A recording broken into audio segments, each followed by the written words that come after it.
todo lo que manda la ley. Pero también tienen que acordarse del otro, del amor, de la misericordia, de la compasión, de la fe, de la esperanza. Háganlo uno y no dejen de hacer lo otro. Por eso hay personas que dicen, no, que Dios nunca habló del diezmo, pero él lo avaló dentro de la religión judía. Luego hay personas que dicen, bueno, pero el diezmo pertenecía a la ley. El diezmo era de la ley de Moisés. Sin embargo, ese es un error muy grande, porque dice la Escritura que Abraham, cuando fue a la batalla, trajo todo lo que tenía y Abraham lo diezmó a Melquisedec, que era rey de Salem, que no tenía principios de días ni fin de vida, un rey misterioso, rey y sacerdote. Y dice entonces la Escritura que le dio el diezmo de Abraham. Todavía no existía la ley. Recordemos que luego de Abraham le nace Isaac, a Isaac le nace Jacob y Esaú, Jacob es bendecido, a Jacob, a quien Dios le cambia el nombre y le pone Israel, le nacen 12 hijos, y uno de los últimos hijos, el penúltimo, se llama José, que es vendido por los hermanos en Egipto, termina siendo un hombre muy importante. El pueblo que tenía necesidad del pueblo judío se va a vivir a Egipto, allí entran un poco menos de 100 personas, y pasado mucho tiempo se multiplica el pueblo judío en gran manera en Egipto, pero terminan siendo esclavos, por cuanto no guardaban las mismas costumbres, eran un pueblo diferente, tenían idiomas distintos, costumbres distintas, los terminan usando como mano de obra esclava, y Dios después los liberta a través de Moisés, aquel a quien por desobediencia tiran en una canasta, lo toma la hija de Faraón, termina siendo como príncipe de Egipto, y finalmente vuelve, después de muchos años en el desierto, vuelve estando con un sacerdote de Madián, Jetro, después se casa con la hija de él, vuelve y liberta al pueblo y lo lleva al desierto. En el desierto Dios comienza a hablarle las tablas de la ley, la columna de humo, de fuego, el maná y todas las proezas que ocurren en el desierto, y surge la religión judía, el primer sacerdote que es el hermano de Moisés, que es Aarón, y toda la línea sacerdotal con todas las leyes que luego Dios les da al pueblo. Allí nace entonces la religión judía. Pero Abraham no pertenecía a la religión judía. Abraham era de Ur de los Caldeos, de lo que actualmente es Irak. Sin embargo, dice que Abraham diezmó y no estaba dentro de la ley. Abraham diezmó. Vemos, por ejemplo, que Abel dio una ofrenda grande, y Dios le agradó la ofrenda, pero a la de Caín no le gustó porque era una ofrenda poca, como lo inservible, lo menos, no lo más importante. Dios quería lo más importante, algo que duela, algo que sea una muestra de fe. Es como llevarle a una esposa o a una mujer amada, llevarle una flor de plástico, como muestras de amor. Ciertamente nos tirará la flor por la cabeza, porque dirá, no, como si realmente me amas, me deberías haber comprado una flor costosa, o una docena, 2 docenas, 3 docenas de rosas para demostrar cuánto me amas. Entonces Dios es lo mismo en cuanto a la ofrenda y al diezmo. Entonces vemos que esto era muy importante acerca del sostenimiento y del financiamiento. Los ingresos, la ofrenda voluntaria y el diezmo eran parte del sostenimiento de la fe o de la religión judía. ¿Con Cristo qué pasó? Alguno dirá, bueno, Cristo nunca lo tomó. Al contrario, dice la Escritura que Cristo tomó también ofrendas de lo que él predicaba, y las ofrendas las guardaba Judas. Es más, de hecho, cuando aquella mujer rompe el perfume de alabastro, Judas dice, ¿por qué no lo hubiésemos vendido por tanto dinero y dárselo a los pobres? Y era mentira, porque en realidad él cuidaba la bolsa de dinero y él quería y robaba de allí. Luego en un momento el Señor le dice, veas lo que tienes que hacer. Y los discípulos piensan que como él tenía la bolsa, tenía que ir a comprar algo, porque él era el administrador del dinero, el tesorero, por así decirlo, o tenía que ir a repartir dinero a los pobres. Es decir, el dinero que tenía el Señor era un dinero bastante importante para aquellos días, que no solamente les alcanzaba para mantener la fe, cómo se costeaban los viajes, cómo se alimentaban a las personas. Tenían los recursos necesarios e incluso suficientes no solo para ellos, sino para colaborar y para también ayudar a los pobres. Luego vemos que después de la muerte de Cristo también el apóstol Pablo sigue con la misma tesitura, si bien ya no se habla de diezmo, pero sí se habla de ofrenda. Y dice que hacían ofrendas por todo lo que es la zona de Grecia, las iglesias que se iban formando en aquellas regiones, Turquía, Grecia, y dice que juntaban dinero y enviaban a los pobres que estaban allí en Jerusalén. Entonces hacían realmente colectas muy grandes y mandaban ayuda y dinero para los santos, porque era imposible mantener la fe. Entonces vamos a detenernos un poco aquí. Vamos a hacer un pequeño alto, porque yo quiero que muchos se pongan a pensar en este momento. Todavía no hablamos del diezmo en sí. Alguno dirá, pero hablemos específicamente. Ya lo hablaremos. Hablaremos específicamente y vamos a empezar a dividir el diezmo de la ofrenda. ¿Cómo se van a sostener las congregaciones? ¿Cómo se sostiene la fe en estos días? Tristemente hay lugares donde las iglesias no mantienen a sus líderes tienen necesidad de todo, uno los ve mal vestidos, uno los ve que están viviendo prácticamente en cuatro chapas porque las congregaciones han sido avaras, no comparten, nadie dice que dejen de comer, sacarle el pan de la boca a los hijos, pero sí uno puede apartar, porque así uno aparta dinero. Cuando va a ver una película, hay creyentes que dicen, yo voy a ver una película, aparto dinero para la película. Yo me quiero comprar tal ropa de marca, aparto dinero para eso. Yo quiero ir a un evento deportivo, aparto dinero para lo otro. Entonces, el entretenimiento, la gente gasta en entretenimiento, en parques de diversiones, en paseos, en comidas, en salidas afuera, uno gasta. Ahora, para la fe, uno no quiere gastar. Hasta que un día llega y el que está de líder no quiere seguir más adelante. Porque el que está de líder tiene una esposa, tiene hijos y los tiene prácticamente abandonados. Y luego se tiene que ir a trabajar para poder sostenerse. Y cuando se va a trabajar, la gente dice, ¿por qué no me visita? ¿Por qué no vino temprano? Y él dirá, porque yo tengo que trabajar.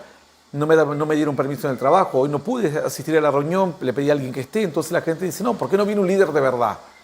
¿Por qué no hay una congregación de verdad que sostenga a un líder de verdad? Proyectos que están hoy caídos es porque el pueblo no ha podido abrir su corazón en lo económico, no ha entendido que el diezmo, la ofrenda es parte de la financiación de la tarea que haces. Entonces hoy se financia la pornografía no existiría más si la gente no financiase la pornografía, los juegos en línea, los juegos de azar, los videogames.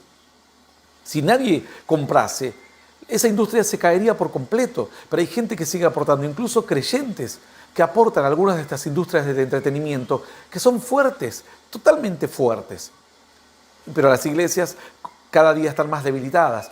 Y hay algunos que equivocadamente han financiado proyectos erróneos, de líderes negativos, de líderes nocivos, de líderes egoístas, de líderes sin conocimiento de la Escritura, de líderes que tienen ansias de mostrarse, de ser como un showman. No son pastores, no son siervos, son showman de la fe. Compran libros que son basura cristiana porque no tienen doctrina. Son las mismas personas que luego se descubre que anduvieron en adulterio, que anduvieron en fornicación, y tú no conoces la vida, que el entramado que hay detrás de cada persona. No todo aquel que diga que es un siervo, realmente lo es. Tú tienes que observar bien, usar de discernimiento, ver qué ministerio es tierra fértil y sembrar en ese ministerio. Qué ministerio ayuda a los necesitados, tiene comedores, tiene proyectos educativos, tiene proyectos de evangelización, tiene proyectos de fe. ¿Qué líderes son los que están impulsando una tarea genuina y no fortalecer las manos de los autos estacionados? Son vehículos estacionados que no van a ninguna parte. Le echas combustible a un vehículo que no va a ninguna parte. Échale combustible a un vehículo que se mueve, a un vehículo que lo vas a usar. Entonces hay personas que están disfrutando de grandes bendiciones a través de las predicaciones de las radios, de los canales. Y si piensas que es un canal de bendición para tu vida, aporta a esos lugares. Aporta a esos proyectos, pero proyectos que están muertos, ¿para qué sostenerlos?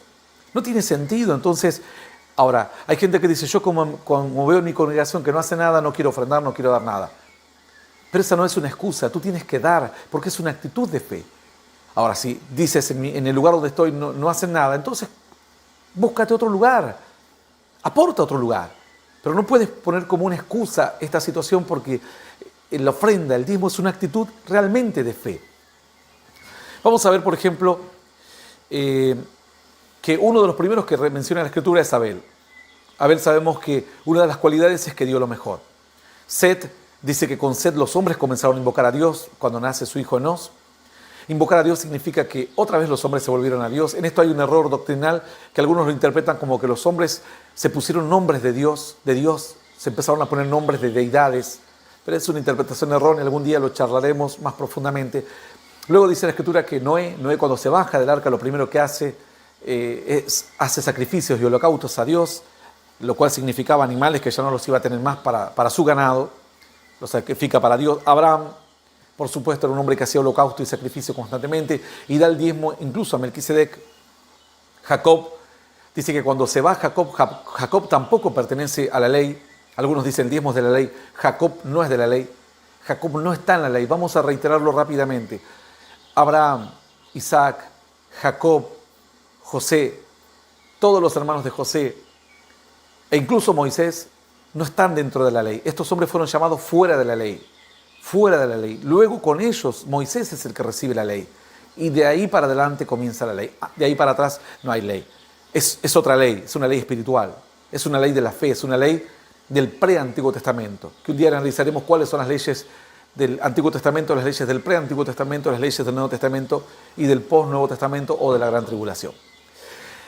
Sin embargo, vemos que, por ejemplo, cuando Jacob huía de la presencia de su hermano, dijo, si en este viaje que voy y me prospera, si todo va bien, el 10% de lo que gane te voy a dar. Ahora alguno dirá, ¿a quién? ¿A quién diezmó?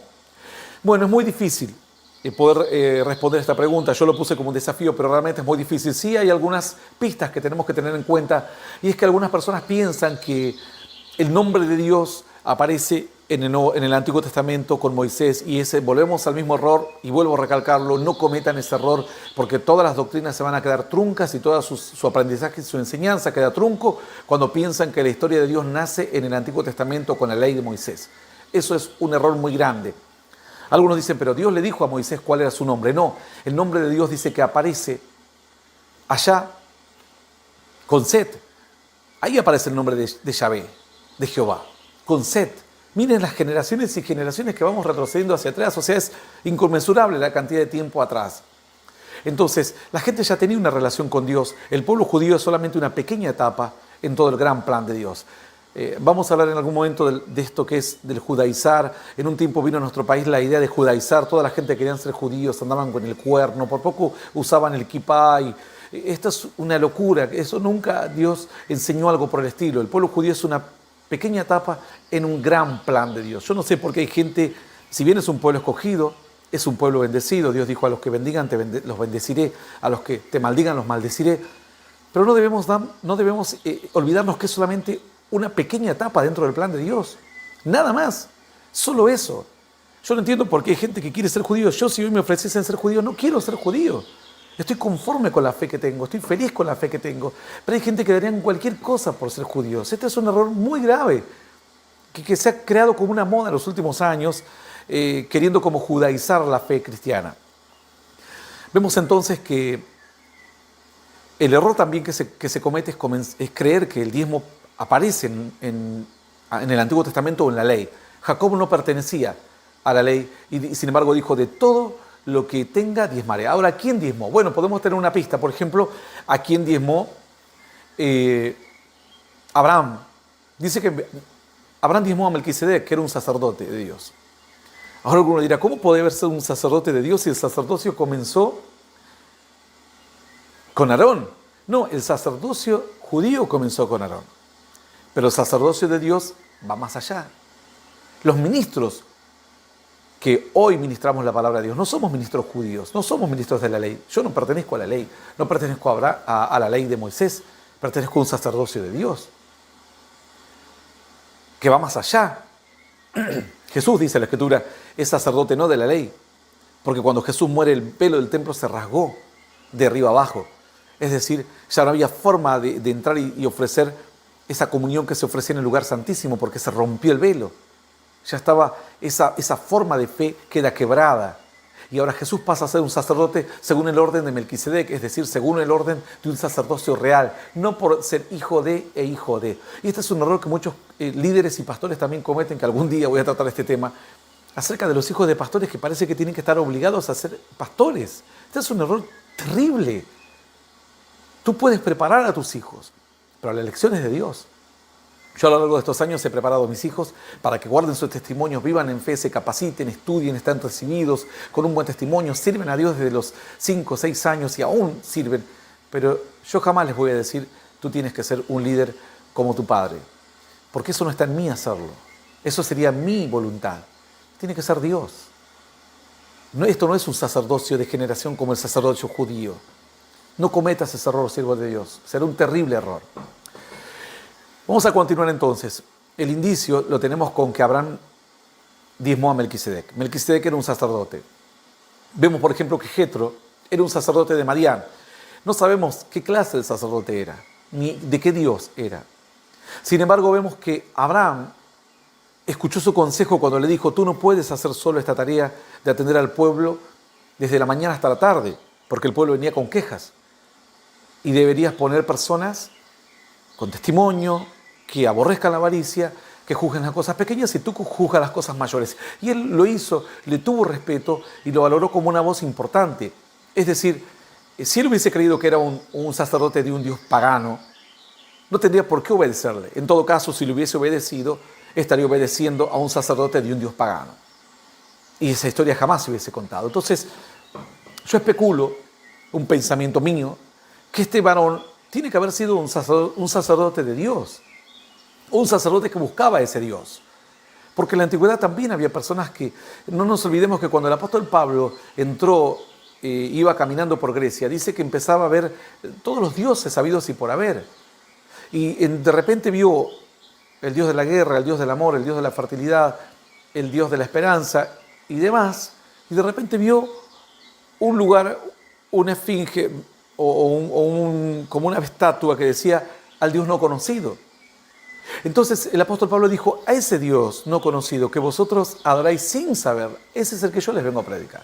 Es decir, también hubo personas que buscaban a ese Dios, al Dios que no tenía imagen, al Dios que no se podía compararlo con una figura terrenal, al Dios que era omnipotente, al Dios que hacía todo, no un Dios que hacía prosperaba la comida, otro que prosperaba la fertilidad de la mujer, otro que prosperaba en la guerra, otro que prosperaba en el amor y demás, sino que Él lo hacía todo. Hubo gente que adoraba. No nos olvidemos que estas personas venían de la descendencia de estos que ya creían en Dios. Entonces hubo una línea de gente que trató de mantener esa fe, una fe de un Dios invisible, una fe de un Dios celoso, una fe de un Dios con valores perfectos, como la fe de Abraham, como la fe de Noé, como la fe de Set, como la fe de Enos, como la fe de Jabes y de tantos hombres que pertenecieron a tiempos muy, muy antiguos. Entonces es probable que este Jacob haya diezmado parte a donde él consideraba que eran sacerdotes que invocaban al Dios de sus padres, que creían en el Dios de sus padres. No nos olvidemos que en aquellos días había muchos sacerdotes y muchos lugares a donde acudir. Es probable que él haya tomado parte para hacer holocaustos, pero no creo que haya quemado el 10% de todo lo que ingresaba, porque era mucha lo que él tenía. Seguramente habrá sido parte de la fe de sus familiares, porque él cuando fue a buscar esposa estaba en medio de sus familiares, los cuales tenían cierta fe. Él habrá interpretado dentro de las diferentes menú, por así decirlo, de fe y de sacerdotes que había, cuál se asemejaba más a la fe de sus padres, y acudir allí. Como hoy en día, lamentablemente, hay personas que dicen, yo tengo estos que dicen que Jesús no es Dios, tengo los otros que dicen que hay que tomar el agua bendecida, que hay que tomar el manto, que la Iglesia Universal, que tal, que cual, y dicen, me parece que este debe ser el correcto, y eligen, a veces bien, a veces mal. Pero sin embargo, este es el propósito de los videos, que podamos entender sana doctrina y que podamos ver hacia dónde. No lo sabemos, obviamente, a quién diezmó Jacob, pero podemos especular, imaginarnos y cuál es la revelación de esto. La revelación es que había otros sacerdotes en aquellos días que no pertenecían a la línea de Moisés o de Aarón o de la ley, como el caso de Melquisedec. Podemos especular que Jetro puede haber sido un sacerdote así, porque en todo caso Moisés le escucha, Moisés le toma consejo y le obedece. Y si hubiese él considerado que la fe de su suegro era una fe muy pagana y mala, al contrario, él dice, ahora conozco que Jehová es el Dios de todos los dioses, dice Jetro, alabando a Dios, honrando, porque era un hombre que buscaba adorar a Dios. A veces con el desconocimiento podían cometer ciertos errores. Pero Jetro entiende que Dios, el Dios de su yerno, era verdaderamente Dios, y tal vez su fe se acomodó en aquellos días y se enfocó mejor hacia la búsqueda de Dios. Es decir, había sacerdotes que buscaban a Dios en aquel tiempo. Hablo antes de Moisés y antes de Abraham. Podemos especular que alguno de esos sacerdotes podría haber acercado su diezmo Jacob. No lo sabemos, por supuesto, lo vuelvo a aclarar porque luego no quiero que las personas malinterpreten. Lo importante de esto es saber lo que dije antes, que había sacerdotes en aquellos días previo a Moisés y previo a la ley de Moisés, obviamente, y Aarón. Los diezmos en la época del pueblo judío, de la ley judía del desierto, eran para sostenimiento de los levitas, era para sostenimiento de los sacerdotes. Los sacerdotes, a su vez, los levitas, diezmaban del diezmo. Luego dice la Escritura en el Antiguo Testamento, indefectiblemente